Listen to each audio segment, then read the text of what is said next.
திருமதி சிவசங்கரி அவர்களின் சிறுகதை தாய்மை ஒரு கோணம். நான் ஒரு மெடிக்கல் ரெப்ரசன்டேட்டிவ்.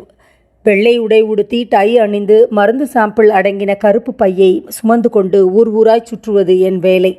என் அலங்காரத்தையும் கைப்பையையும் பார்த்தாலே நான் என்ன வேலை செய்பவன் என்று முகத்தில் எழுதி ஒட்டியிருக்கிறது என நண்பர்கள் கேலி செய்வதுண்டு.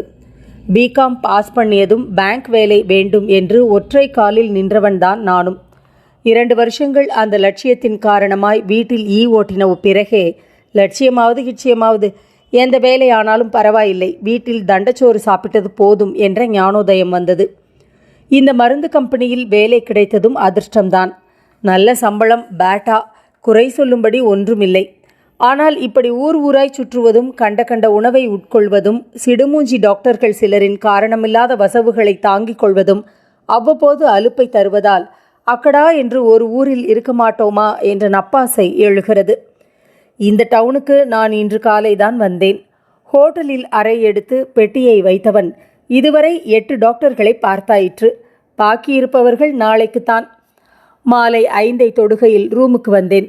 பையனை கூப்பிட்டு காஃபி கொண்டு வர சொல்லிவிட்டு படுக்கையில் சாய்ந்தேன். காஃபி வந்தது. குடித்துவிட்டு குட்டி தூக்கம் போட்டேன். மறுபடி கண்களை திறந்து பார்த்தபோது மணி 6:15. தூங்கினதில் அலுப்பு ஓரளவுக்கு போயிருந்தது. முகத்தை கழுவினவனுக்கு சினிமா போனால் என்ன என்று தோன்றியதால் கீழே இறங்கி ஒரு ரவா தோசை சாப்பிட்டுவிட்டு எதிர் சாரியில் இருந்த படக்கொட்டகைக்குள் நுழைந்தேன். புது படம்தான். சென்னையில் அடித்தடி அமர்க்களத்துடன் ஓடிக்கொண்டிருக்கும் ஒரு பிரபல கதாநாயகனின் படம். பால்கனிக்கு டிக்கெட் வாங்கி கொண்டு மாடிக்கு போனேன். தரை மகாஜனங்களின் ஆர்வம் நடுத்தர வகுப்பினருக்கு இல்லை போலும். பால்கனியில் 10-12 பேருக்கு மேல் இல்லை. 2வது வரிசையில் காற்று நன்றாக வருவதற்காக முதல் இருக்கையில் அமர்ந்தேன். விளம்பர ஸ்லைடுகள் ஓடிக்கொண்டிருந்தன. எல்லாவித சிகை அலங்காரத்துக்கும் வருவீர் முனியாண்டி சலூனுக்கு என்ற விளம்பரத்தில் புஷ் என்ற தலைமுடியுடன் ஒரு தலை தெரிந்தது. சொந்தக்காரனின் தலையா? கென்னடி வறுகடலை பட்டாணி கடலை விளம்பரத்துக்காக தமிழகத்தின் முன்னணி நடிகை பல்லை காட்டிக் கொண்டிருந்தாள். ராமதாஸ் பூக்கடை விளம்பரத்தில் சமீபத்தில் வெளியான ஒரு வெற்றி படத்தின் காதல் காட்சி. வரிசையாய் ஓடிக்கொண்டிருந்த ஸ்லைடுகள் என் பொறுமையை சோதிப்பதை உணர்ந்தேன். இன்னும் மாடிப்படி விளக்கு அணைக்கப்படவில்லை. மெயின் படம் ஆரம்பமானதும் தான் அணைப்பார்களோ? மாடிப்படியில் உரத்த குரலில் பேசின வண்ணம் தடதடவென்று யாரோ வருவது என் கவனத்தை கவர்ந்தது. 2 பெண்கள். வயது ரொம்ப இருக்காது, 25-30க்குள் தான் இருக்கும். மூத்தவளாக தெரிந்தவள் கையில் ஒரு குழந்தை, இன்னொருத்தியிடம் ஒரு பிளாஸ்டிக் கூடை. படம் ஆரம்பமாயிடுச்சா? மூச்சிறைக்க பேசிக்கொண்டே அவர்கள் விறுவிறுவென வந்து முதல் வரிசையில் எனக்கு நேர் எதிரில் அமர்ந்தார்கள். ஸ்லைடு தான் ஓடுது. நல்ல வேளை, படம் ஆரம்பிக்கலைக்கா. அக்கா தங்கையா? கூடையை அப்படி பக்கத்தில் வச்சுக்க. தண்ணி துணி எதனாச்சும் வேணும்னா எடுத்துக்க தோதா இருக்கும். இருவர் கழுத்திலும் தங்க மாலைகளும் காதில் பட்டையாய் வெள்ளைக்கல் தோடும் பளிச்சிட்டன. வளவளவென்று எண்ணெய் தடவி வாரின தலையில் பாதி கனகாம்பரம் பாதி கதம்பம் என சூடியிருந்தனர். நியூஸ் முடிந்து படம் ஆரம்பமானது. கதாநாயகனின் பெயர் திரையில் காட்டப்பட்டதுமே கீழே இருந்து ஹொய் என்று கரகோஷம், கத்தல். சென்னையில் இந்த பைத்தியக்காரத்தனமெல்லாம் குறைந்துவிட்டது. நடிகர் மோகத்தை பார்க்க வேண்டுமானாலும் இப்படிப்பட்ட ஊர்களுக்கு வர வேண்டுமோ? முன்னால் இருந்த பெண்களுக்கு கதாநாயகன் பால் தனி கவர்ச்சி இருந்தது.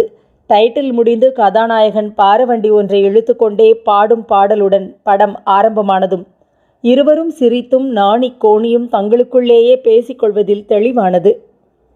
படம் தொடங்கி 10 நிமிஷங்களாகியிருக்காது. குழந்தை சிணுங்க தொடங்கினான். எம்மா எம்மா என்று தாயின் தாடையை தன்னை பார்த்து திருப்பினான். சும்மா இரு பாபு, அங்கு பாரு, எம்பிட்டு அழகா ஆடுறாரு பாரு. குழந்தையின் கவனத்தை அவள் கதாநாயகனிடம் திருப்ப முயன்றாள். 1 வயசு குழந்தைக்கு அதெல்லாம் புரியவில்லை. மா மா என்று மெல்ல சிணுங்க தொடங்கினான். தேவகி, அந்த பால் புட்டியை எடு, அதுக்குள்ளார இவனுக்கு பசி வந்துருச்சு. பால் புட்டியை பையனின் வாயில் சொருகிவிட்டு மீண்டும் படம் பார்ப்பதில் ஆழ்ந்து போனாள் அவள். பாலை குடித்த பையன் மா பாப்பா தா என்று பேசத் தொடங்கினான். கொஞ்ச நேரத்தில் பையனுக்கு படம் அலுத்து விட்டது.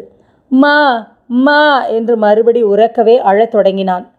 பாலை குடிச்சிட்டு உறங்கக்கூடாது சனியே. தேவைக்கு அந்த பொட்டலத்தில் பிஸ்கோத் இருக்கு, எடு. 10 நிமிஷத்தில் பிஸ்கோத்தை காலி பண்ணிய குழந்தைக்கு இருட்டை பார்த்ததால் பயமாக இருந்ததோ என்னவோ, எம்மா அம்மா என்று பெரியதாக கத்த முற்பட்டான். இந்தா இங்க பாரு, தோ பாபு, பாபு பையா. அம்மாவின் குலுக்கலும் கொஞ்சலும் சரிப்பட்டு வராமல் பையனின் கத்தல் பெரிசாகி போனது. தேவகி, இந்தா கொஞ்சம் வெளியே போய் வச்சுக்கிட்டு வா, எந்திரி. படத்தை சுவாரஸ்யமாக பார்த்து கொண்டிருந்த தங்கை போக மனசில்லாமல் எழுந்திருப்பது புரிந்தது. வாசற்படியில் நின்று ஹோ ஹோ என்று பையனை குலுக்கியபடியே எட்டி எட்டி படத்தையும் அவள் பார்த்தாள். கொஞ்ச நேரத்தில் பையன் சமாதானம் அடைந்து போகவே மீண்டும் உள்ளே வந்து அமர்ந்தாள். திரையில் கதாநாயகன் நாயகியுடன் கனவு காட்சியில் ஆடி ஓடி பாடி கட்டி அணைத்து சாகசங்கள் புரிந்து கொண்டிருந்தார். என்னம்மா ஆடுறாருக்கா என்று தங்கையும், இவருக்கு வயசாயிடுச்சுன்னா நம்ப முடியுதா என்று அக்காக்காரியும் கேட்பது எனக்கு கேட்டது. இவர்களின் ரசிப்பு குழந்தைக்கு இல்லை. மறுபடி சிணுங்க தொடங்கினான். சூடான டீ, காப்பி, வடை படம் ஓடிக்கொண்டிருக்கையிலே குறுக்கும் நெடுக்குமாய் போன காப்பி பையனை அழைத்தாள் அக்கா. பால் இருக்குதாடா தம்பி? இல்லைங்க, காப்பி டீ கொண்டாரவா? ஒரு காப்பியை இந்த பாட்டிலில் ஊற்றி கொண்டு வரியா? குழந்தையின் பாட்டிலை நீட்டினாள். 5 நிமிஷத்துக்குள் காப்பி வந்தது. அவனிடமிருந்து ஒரு வடை, ஒரு பன் இவற்றையும் வாங்கி கொண்டாள் அவள்.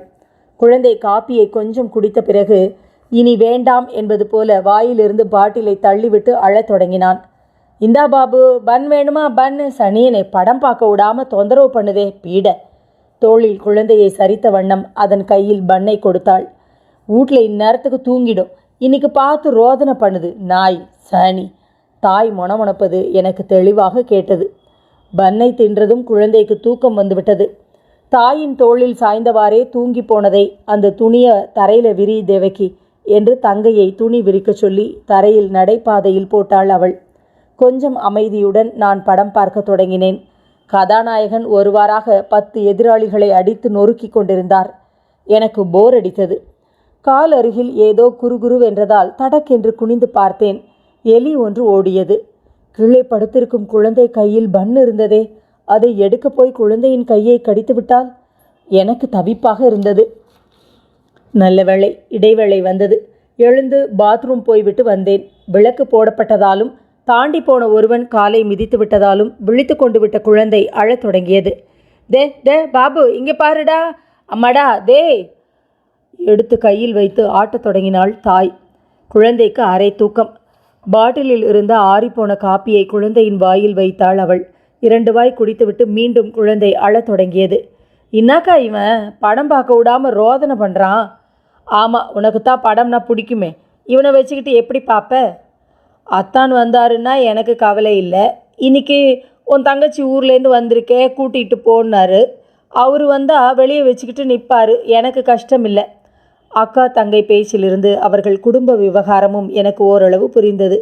தாயின் மடியில் உட்கார்ந்து மலங்க மலங்க விழித்த குழந்தையின் வாயில் வடையை கிள்ளி வைத்தாள் தேவகி. குழந்தைக்கு வடையின் ருசி பிடித்து முழு வடையையும் சுவைக்க தொடங்கியது. லைட் அணைக்கப்பட்டு ஸ்லைடுகள் காண்பிக்க ஆரம்பித்தார்கள். தோளில் போட்டுக்கொண்டு தட்டி தூங்க வைக்க நினைத்த தாய் அக்குழந்தையை தோளில் சாத்தின வேகத்தில் குழந்தையின் முகவாய் சீட்டின் பின்பக்கம் இடித்து வலியின் காரணமாய் குழந்தை வீறிடத் தொடங்கியது. குழந்தை அழும் காரணம் தாய்க்கு புரியவில்லை. டே ராசா, பாபு ஏண்டா அழுவுற? வடை கீழே விழுந்துச்சா டேய்? குழந்தையின் அழுகை குறையவில்லை. கதாநாயகனும் நாயகியும் திருட்டுத்தனமாய் கல்யாணம் பண்ணி கொண்டு திரையில் முதலிரவை கழித்து கொண்டிருந்தார்கள். பீட மூதேவி, வாய மூடு, வாய மூடு சனி எழவு. முதலிரவின் இனிமையை பார்க்க முடியாத கோபத்தில் குழந்தையை பளிச்சென்று 2 முறை அரைந்தாள் தாய். அழுகை பெருசாகி போனது. சனியனை கொஞ்சம் வெளியே தூக்கிட்டு போயேன் தேவகி. ஐயா, என்னால் முடியாதுக்கா, சும்மா சும்மா என்னையே சொல்கிற, நீ போ. தங்கை மறுத்து விட்டாள். அக்காக்காரிக்கு கோபமான கோபம். விருட்டனை எழுந்து வாசலுக்கு போனாள். வாய மூடு, மூடு. மேலும் ஒரு அடி குழந்தைக்கு கிடைத்தது. அறையின் வலி காரணமாக குழந்தை அலறத் தொடங்கவே அந்த பக்கம் போன சோடா கலர் பையனிடமிருந்து கலர் ஒன்றை வாங்கி குழந்தையின் வாயில் மெல்ல அவள் ஊற்றினாள். அழுகை கொஞ்சம் குறைந்தது. மறுபடி அவள் உள்ளே வந்து உட்கார்ந்தாள். அழுது அழுது குழந்தைக்கு விக்கல் எடுத்துவிட்டது. பால், காப்பி, பிஸ்கோத்து, வடை, பன், கலர் என்று ஒன்று மாற்றி ஒன்று கொடுத்தது வயிற்றை என்ன பண்ணியதோ. அடுத்த நிமிஷத்தில் கொடகொடவென்று அத்தனையும் வாந்தி எடுத்துவிட்டு பெரிதாய் அழத் தொடங்கியது. திரையில் கதாநாயகன் தாயின் பெருமைகளை கூறி, தாயே என் தெய்வம், என் கோவில், என் இதயம் என்று பாடத் தொடங்கினார். அழுகின்ற குழந்தையின் வேதனையை தாங்க இயலாதவனாக நான் எழுந்து கீழே இறங்கி கொட்டகையை விட்டு வெளியே வந்தேன். இந்த கதை 1976ஆம் ஆண்டு திருமதி சிவசங்கரி அவர்கள் எழுதியது. நாளை மற்றும் ஒரு கதையோடு நான் கோதை ஜோதிலட்சுமி உங்களை சந்திக்கிறேன். நன்றி.